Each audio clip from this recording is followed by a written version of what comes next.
Era 1751, quando o capitão Francisco Xavier Mendonça Furtado assumiu o governo do Grão-Pará, com o objetivo de fazer o povoamento da região.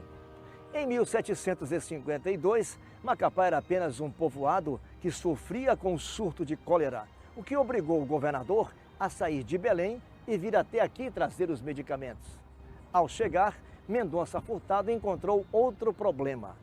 O chefe do destacamento militar, Manuel Pereira de Abreu, estava em conflito com o chefe da Igreja Católica, Padre Miguel Ângelo de Moraes. O militar se recusava a atender o pedido dos sacerdotes, inclusive de alimentação. 6 anos depois da primeira visita de Mendonça Furtado, era fevereiro de 1758, quando o governador do Grão-Pará retornou a Macapá. Veio para cumprir a determinação do ministro Marquês de Pombal e transformar a comunidade em vila. Na manhã do dia 4, aquele primeiro povoado que abrigava um tímido destacamento militar passou à categoria de vila e recebeu o nome de São José de Macapá, em homenagem a Dom José, o rei de Portugal. Mendonça Furtado atracou a sua embarcação no Igarapé, que se formava na Maré Cheia, aonde é hoje a Fortaleza de São José.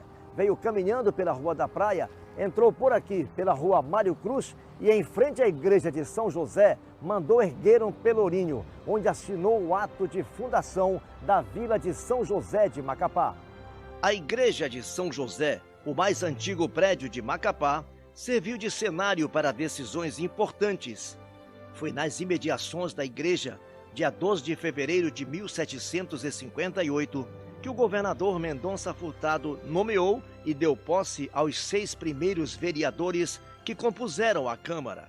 As obras de construção da igreja foram iniciadas em 1752, 6 anos antes de Macapá ser elevada à categoria de vila, mas só foi inaugurada no dia 6 de março de 1761, com a presença do bispo de Belém, Dom Miguel de Bulhões, sendo que o pároco local era o padre Joaquim Pair.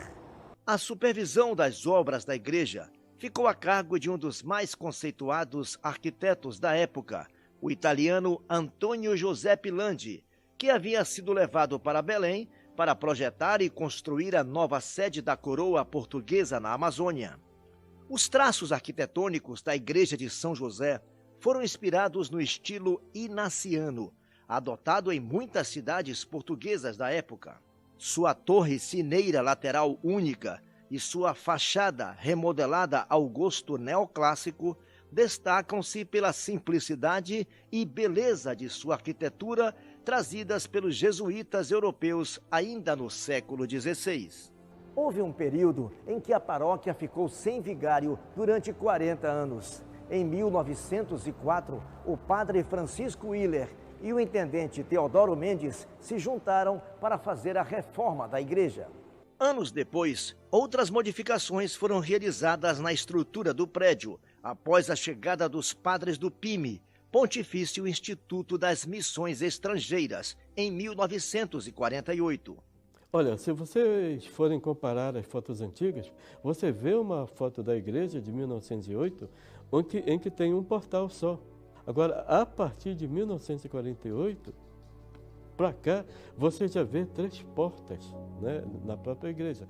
Na planta do arquiteto Joseph Antônio Landi, que foi o responsável pela parte arquitetônica da igreja, vocês vão perceber que a torre era diferente, né? Era uma torre mais proeminente, mais bonita. O telhado era diferente, né? O telhado era um pouco bem mais colonial. Era com a base em madeira, sem dúvida nenhuma, mas eram realmente aquelas telhas coloniais, bonitas que davam. A forma de construção era pesada, mas aguentava um telhado legal, e esse telhado foi tirado, né? Foi adaptado em outro, mas não somente o telhado. Se você perceber, tinha o coreto também. Esse próprio coreto também foi retirado. Estas foram as mais profundas reformas que o templo sofreu. Quem entra na igreja de São José de Macapá se depara com curiosidades que se constituem um verdadeiro atrativo. A imagem original do padroeiro São José, enviada de Portugal para ornar a igreja, foi esculpida em madeira e mede 35 centímetros de altura, sendo considerada uma das relíquias sacras mais importantes do estado. Nas paredes do interior da igreja, dá para contemplar os quadros do Padre Lino, reconhecidos pela beleza e pelo talento artístico de seu autor, onde ele retrata as passagens bíblicas. Quem entra na igreja, observando o lado esquerdo do altar, estão os desterrados ou fuga para o Egito. Pelo lado direito, destaca-se São José Carpinteiro e o Menino Jesus. Andando um pouco mais pelo templo, nos deparamos com inscrições de lápides mortuárias em memória das pessoas que tiveram atuação social e ajudaram a escrever a história da cidade, como as famílias Rola, Picanço, Távora e Machado.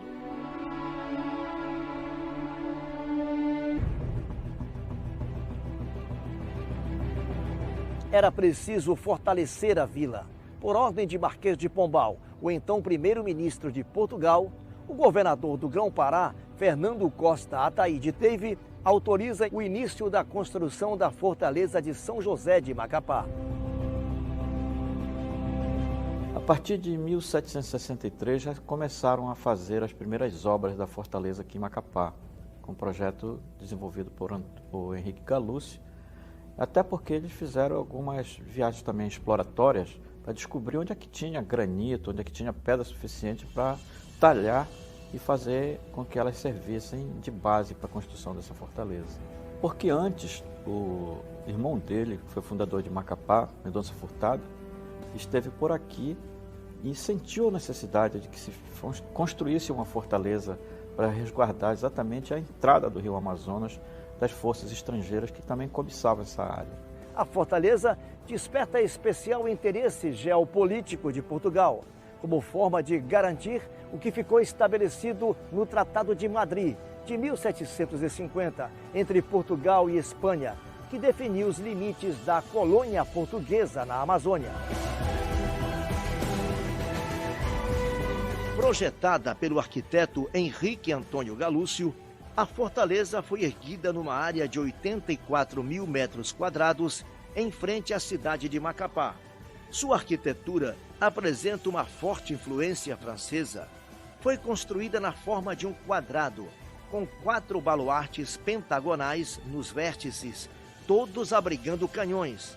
Baluarte de Nossa Senhora da Conceição, baluarte de São Pedro, baluarte Nossa Senhora Madre de Deus e baluarte São José.